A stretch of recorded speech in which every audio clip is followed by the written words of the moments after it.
এই যে দুপুরের খাবারে এলো ভেজ ফ্রাইড রাইস, আর এটা হলো বাটার চিকেন মশলা।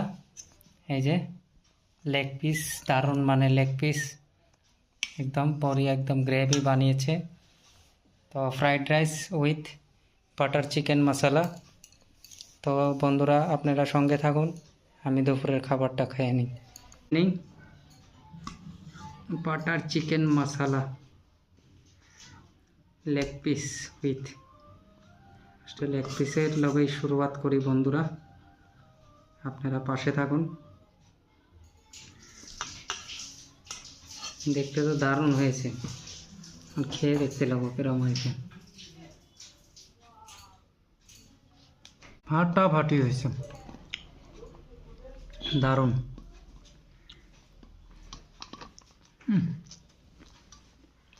Leg piece